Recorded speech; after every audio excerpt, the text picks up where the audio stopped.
بدن پر سرسوں کے تیل کی مالش کرنے سے مچھر کا ڈنگ اثر نہیں کرے گا۔ جسمانی تھکاوٹ ہو تو رات کو سونے سے پہلے بدن پر سرسوں کے تیل سے مالش کریں۔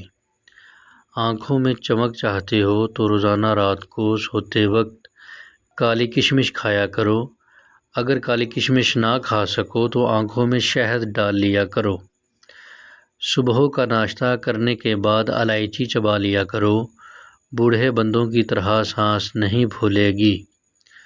امرود کھانے سے ڈپریشن بھاگ جاتا ہے۔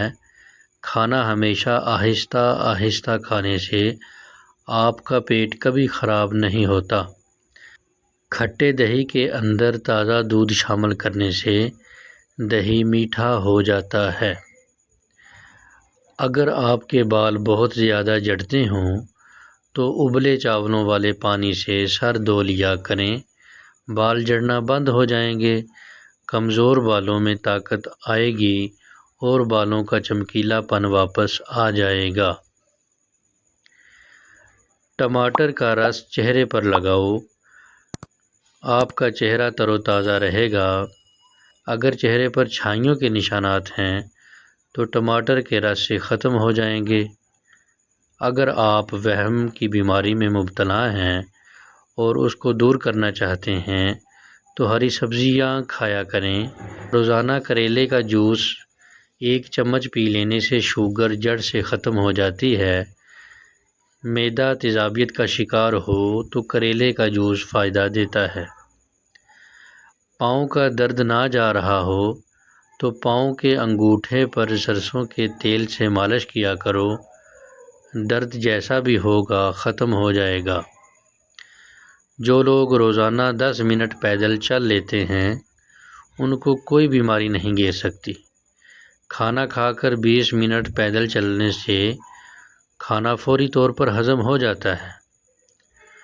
جو بندہ کھیرا روزانہ استعمال کرتا ہے اس کو سانس کی بیماری نہیں ہوتی۔ سلاد کے ساتھ کھیرا کھانے سے جسم طاقت سے بھر جاتا ہے۔ آٹے میں دیسی گھی اور ہلدی شامل کر کے چہرے پر لگاؤ، چہرے کی جھریاں دور ہو جائیں گی۔ جب بھینس کا بچہ پیدا ہو تو اس کے پہلے دودھ میں عرق گلاب ملا کر پی جاؤ، زندگی میں کبھی بھی سانس کا مسئلہ نہیں ہوگا۔ اگر کسی کپڑے پر تیل کے داغ لگ جائیں تو اس کپڑے پر ٹالکم پاؤڈر لگا کر داغ کو اچھی طرح رگڑو۔ تیل ٹالکم پاؤڈر کے اندر جذب ہو جائے گا اور داغ اتر جائے گا۔